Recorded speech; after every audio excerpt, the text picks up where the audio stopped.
Hello everyone and welcome to the first video dedicated to the Croatian chess. In this video we will analyze a game from the recently held Croatian Championship in Poreču between two very strong grandmasters. With the white pieces we have Kozul Zdenko, and he's actually very famous grandmaster not only in Croatia but in the world, since in 2006 he managed to become the individual European champion ahead of such a player as, for instance, Vasily Ivanchuk. So yeah, he's kind of a legend here in Croatia, very well-known grandmaster, kinda belongs to the older generation, but still has a very high ELO rating, just tiny above 2600, as you can see here. And opposing to him, we have Bosiočić Marin. He's the grandmaster of somewhat the younger generation, but as you can see, he's still very strong. His rating is 2566. And the reason I chose this specific game is because both these grandmasters have very fighting, very attacking style and are actually very aggressive player. And I think the game between them was extremely interesting for, actually not only for Croatian standards, but for world standards of chess. So yeah, let's look at the game. The Kozul started with knight f3, and that's, I think, something unusual move for him, as he's usually a d4 player. And the Bosiočić responded with the d5, and after a few initial moves, Kozul reverted back to the d4 systems, and on the third move, instead of choosing the Catalan with 3 knight g3, hence so we have the position in the spirit of the Queen's Gambit declined. And Bosiočić continued with knight f6, and here Kozul played immediate bishop g5. So in this particular position, since white hasn't already played the move knight c3, black has the possibility of chasing this bishop immediately and posing some questions with move h6, as Bosiočić did in the game. Of course, black can play the normal move bishop e7, and while having delayed the development of the c3 knight, I don't know how much he can gain from that. I'm actually not that very well versed in the theory of this variation, but I don't think that white can refrain from developing the knight for so long. Maybe he can develop the knight on c3, the b1 knight on d2 instead of c3, as he did actually in the game, but yeah, okay, I don't know if that's enough for a big advantage. So yeah, h6, and of course white took the knight. I think it's quite logical before black has played the move bishop e7, since now the queen is dragged out, and the future e4 supported with the knight, and when the knight takes on e4 it will hit the queen. So we have somewhat a similar position to the anti-Moscow variations, but white hasn't developed this knight, and he did so in the next move. Of course, if white were to continue with something like e3, then after g6, knight c3, c6, we would have the transposition to the anti-Moscow variation actually. But here the important nuance is that black has another possibility, and I think that this possibility equalizes immediately after bishop b4, and white's most logical reaction is knight c3, and after castles queen b3 there is this beautiful move c5. And this is actually a pseudo sacrifice, because if white takes the knight, the pawn on d5 with the queen, then after knight c6 there are all kind of threats swarming on d4. There is the rook e8, and the king doesn't feel very comfortable here in the open. So I think that black has extremely good compensation here. Probably white's probably best reaction is to go a3 and then play this kind of position very safe, but I think that black is doing fine here, as he has no weaknesses, and I think that he has equalized quite comfortably. So yeah, I don't know, but I guess that's why Kozul chose somewhat alternative way, and that's knight bd2. And Bosiočić chose to develop his bishop on g7. I guess that there's not much sin in doing that. And here there is another interesting move from Kozul, developing the last piece on the queen side with rook c1. And it's actually, some amateur might think that the idea is to take on c7, but it's actually not a real threat, and black just develops further with bishop g7. And the point is that if white were to take this pawn on c7, then after knight c6 this rook would be trapped, and he would probably have to give up the exchange on either c8 or c6 after some move like queen d6. So yeah, of course, Kozul, being the experienced grandmaster, didn't fall for that, and he continued developing with e3. And after further developing moves, black castles, bishop2, finally he decided to go with very solid c6. I think that maybe in some positions he might go even knight c6 or maybe knight d7 followed by immediate c5, but okay, probably not after rook c1. So yeah, c6, and black here is very solid and has two bishops. And here white already has to choose a plan, and I think that Kozul chose a somewhat wrong direction of doing that. He decided to initiate play on the queen side, and he did so with b4. And the problem is that having removed this rook from a file, after the inevitable a5, he cannot allow himself to open this file. And I think that much more consistent would be to play in the center with something like the castles, knight d7 and e4, and then after taking, so to play this position with white, I think that it's quite okay for white, and I think that's it's better than what he did in the game. Black should probably decide on something like, sorry, my mouse, like something of f5, and it's kind of double-edged and it's interesting. So yeah, b5, and here black played quite strong. I think, in my opinion, he played the move queen e7, attacking the pawn immediately, and after white defending it with queen b3, and there's probably nothing better, he played excellent move a5, and that's a quite typical reaction to the, we see this side pawn attacking the b pawn in many variations, in some variations of King's Indian, for example, and it's quite a common strategy. But here white doesn't have much choice. He has to push further, because if he would to go a3, b3, ab, and dc, knight c4, we would see that this pawn here on b4 is isolated, and that black has complete control of the a file, and I think that black would be quite happy to play this position. So yeah, b5 is kind of forced in this position, but now we have a4, and I think that here Kozul commits another small inaccuracy. Of course, when I say small inaccuracy, I don't mean to criticize, it just indicates how hard chess sometimes is. But yeah, I think queen b1 is not the optimal move. I think that queen c3 would be much better in order to keep the queen on the c file, and after some developing move by black, for instance knight d7, you can take on d5, and you have the whole c file under your control. So yeah, queen b5, queen b1, and after development, and the further point is that the queen from c3 controls the e5 square, whereas from b1 she doesn't. So now the e5 from black is much more bound to happen, if you say so. So yeah, white finished his development, and now come e5, and I think so far black has played excellent opening, and he's opening the position for his two bishops, and I think he has a very good position here actually. So yeah, white took on e5, and he took on d5, and now he took on e5, which I don't know if he had to do. He has quite a nice square for his knight here on d4, and after say some moves, I think here the position is approximately equal, but having two bishops, black always has some prospects, I would say. Yeah, but it's complicated.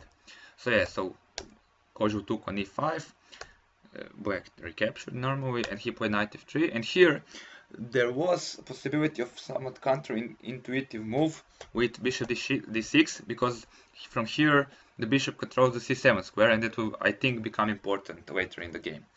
But yeah, okay, it is much more human and logical move to return the bishop here on g7. As Spassky once remarked, it is much easier to let your fingers do the playing, and I think your fingers very much want to put the bishop to the hole in g7.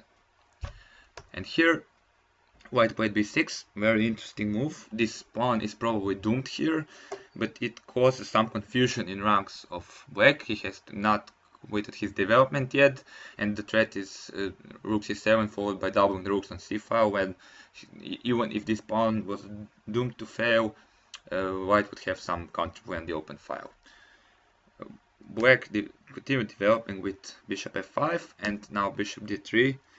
He took on d3. He changed the white square bishops. I don't know if he had to do so, but it's interesting because now b6 pawn is really weak, and the black attacked immediately with the b6, and now here came the interesting move from Kozul. You can see here that his attacking style is in progress, and he played h4.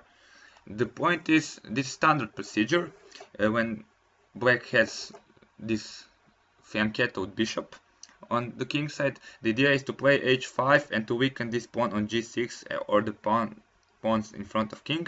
And if black were to replay to h5 with g5, then f5 square is available to the white knight, and that's an extremely strong square for a knight. Of course, the downside of this move is that this pawn is actually sacrificed. Okay, and black took it, and I think that this is maybe a somewhat greedy move, because I think the essential was the control of the c file. So if black were to play something like this and ignore this threat, or he can even take it, although it does look ugly, but I think he can take this pawn on h5, and then if white were to threaten to take on d5 and exchanging these rooks, and now he could take on b6, and when white recaptures on d5, I think black is in this position is much better, because two rooks with only one rook he cannot attack the queen. If queen takes on h5, then there are some threats on. He can play, for instance, queen b2, and I think this is better version than what black did in the game. I think it's a bit, I don't know whether it's too greedy or just a miscalculation, because I don't want to say that grandmasters are pawn grabbers at a time. So he took on b6, and now we see that the point of Kozul idea is to play rook b1, and this is somewhat uncomfortable for black, because it poses some questions to him, and two pawns are hanging. He cannot keep either d5 or b7 pawn. For instance, white were to recapture immediately on d5, then again rook d8, queen e4, a3, and black here is much better. So rook b1, and now I think black went somewhat astray with the move bishop b5. If he were to play queen e6, which is of course the computer suggestion, I won't pretend that I analyze this game without computers, we'll shortly see where his idea lies. If white takes the pawn on b7, if black challenges this rook on b5, and if white were to reinforce it, then black can play like this, and the point of idea of the move queen e6 is now d4, and we can see that this exchange the d pawn for the white's a pawn, and black's a pawn will become pass pawn, and it will, in endgame with heavy pieces, it will cause much discomfort for white, and I think it will be hard for him to defend. So when he takes this position, I think is, I wouldn't say winning for black, but in practical play only black has good chances for a win, I think. Of course, white doesn't have to take on b7. He can go and attack deep pawn, but again, this same idea, and again, in very similar structure, only with two pair of rooks. I think that black is still better in this position. So yeah, although this whole h4 plan by white was interesting, I think that with the best play it is somewhat faulty. But okay, that's what you have to find over the board. So, but the bishop b2, and the problem now is that this bishop is pinned to the queen, and black will lose some time in trying to defend this bishop, during which white can create an attack. And also there is this move knight e5. Of course, obviously bishop cannot take the knight, because then the rook would take the queen. But the knight from this square is attacking the pawn on g6, and now h5 is much more forceful than it should have been.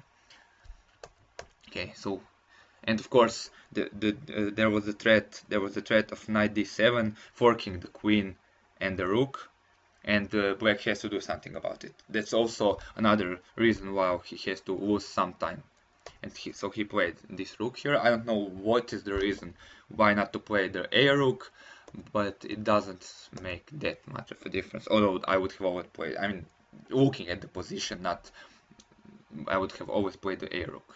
So yeah, rook f d8, And now after h5, white has quite a good attack, and the black has to be somewhat precise in order not to lose, or not to get into worse position. And here I think the best move for black is knight f6, and it's tactical move. Of course, obviously if white takes the bishop, black will take the knight. So after knight g5, queen c3, this is really computer move. Of course, if white takes the pawn, then after this sequence he's actually better in this position. And if he takes the queen and bishop takes, and he takes the g6 pawn, and here knight, and after black defends the pawn on b7, I think that, okay, white is marginally better here, but I think that black is not in real danger of losing, although his pawns are somewhat isolated. But I think that 2600 players shouldn't lose this position. Okay, but that's maybe. So a3, and he's giving the g6 pawn, and after taking, you can see how the black king is now quite exposed, and I think white is now much better here. For queen f6, d4, knight f4, and d4,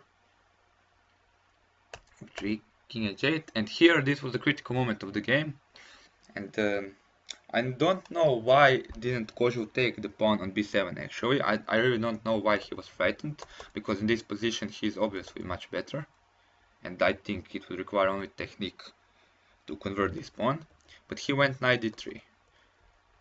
And the problem with this move is that now black has time to create some counterplay, and he did so with rook g8, and that's excellent move because it's threatening actually to take on g2. For instance, if white were to play queen takes b7, he can take the pawn on g2, and that's an excellent sacrifice.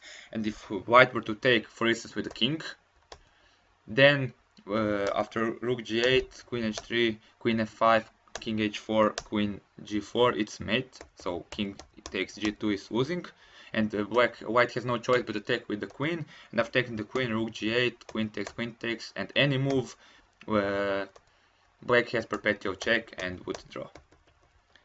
So white played knight f4, actually admitting his mistake, and this knight here is defending now g2, defending against the threat. And now we have white having lost some time. We have quite an equal position, and white, as we can see, hasn't taken this pawn. This b pawn, it has survived, and I think this position is equal. But yeah, okay, play continues. So white played the rook on the open file. Black did so as well, and now very interesting try by white, sacrificing an exchange. I don't think that white has overstepped the mark here. I don't think he's actually risking that much here. So of course recaptures, and now probably d4 pawn is bound to fall as well. Rook e4, very interesting move, defending d4 and threatening to take on f4 in some variations, and f3. And now there was this amazing, it's hard to call it mistake, but inaccuracy by black. He played rook to e8 when rook e7 is amazing possibility, because if white were to play knight d5, now black can take on f3, and when queen takes on g7, he has this amazing move rook g7, and this prevents knight f4 because e3 pawn is hanging. So white doesn't have much choice. He has to go something like rook d2, and now after rook d7, I think only black can be better here, although I think it's close to draw anyway. Okay, so as in the game, this is somewhat imprecise because now white manages to take d4 unscratched after move knight d5, because if black were to go the same as in the variation before, like queen f3, queen d4, now rook g7, queen takes and takes on f3, and that's a whole piece up, and it's completely and utterly winning.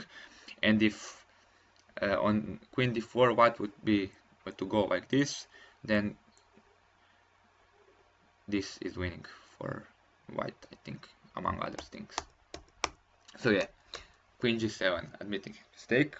Actually not admitting his mistake, but doesn't have anything else to do, and so taking on d4, and this is now very bad endgame for black. He has to play very precise, and it's virtually playing on one goal. and here he defended the pawn on b6, but it's somewhat passive. I think he could have gone rook ac8. Of course, the pawn is taboo, because if white takes the pawn, then he will lose the pawn on g2, or white probably has to interpose, and I think there is no way for white to win this endgame.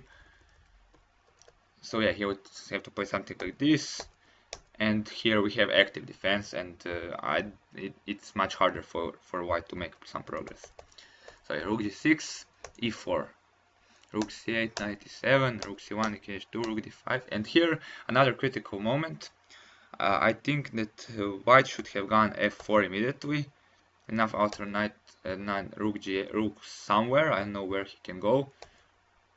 Knight f5, and this pawn mass is advanced somewhat, and I think this is very good position for white. Instead, white played the human move rook d2, which is basically exchanging these a and b pawns, and it will be much harder for white to make progress and win such position than the one when he plays immediately f4. So let's see how it went, and we reached this position, and from here it's very hard for white to win, and I think he should have won this game, and because it's extremely hard to make some progress, because black's rooks are so active and this pawn is so weak. So yeah, after few moves, so the basic idea of white here is to bring the rook here on f4, play g4, and put the knight on f5, and then slowly push black's rook from the g5 and push the pawns. So yeah, I think black should have played h5 immediately in order to prevent any g4 ideas once and for all, and I think then he wouldn't lose. Yeah, so we can see here how white maneuvers in order to improve his position, and he has reached this. He's managed to do so. I'll go over this move somewhat more briefly, because as it is, this video is kind of long already, and I think that it's not that important, and we will have reached this position where white has made some progress, but he should have gone probably rook a5, or pawn e5, and this is probably, maybe there are some chances for white to win, I don't know, but he played f4, and instead of playing rook g6, which would enable him to hold for on, and I don't know if white can win this, although it does look dangerous, but for instance, after some maneuvering, we would reach some kind of this position where I don't know if it's possible for white to win or not, but at least it's extremely hard, although there are practical chances.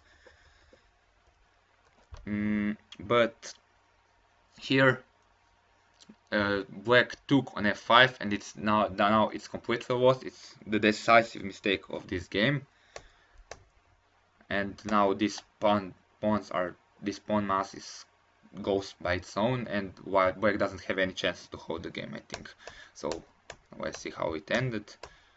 He stopped the checks from here, gave one check with the knight, and here the final finesse and nice tactic by the end, f5, and here instead of going in this variation when he takes on e5, f7, rook d6, queen promotion, and taking on f5, and there are, I mean this is practically lost, but there are some chances of holding the game due to the 50 move rule. It's technically one position. Black went astray immediately with king d7, and now after knight f7, h5, e6, this pawn is promoting, and here black resigned. So yeah, very interesting start to the tournament by Zdenko Kozul. Very interesting game, and he managed to win the game, and in the end he was actually the sole winner of this championship. But yeah, only tiebreaks, but still very great accomplishment, and he's the current Croatian champion. So see you guys in the next video.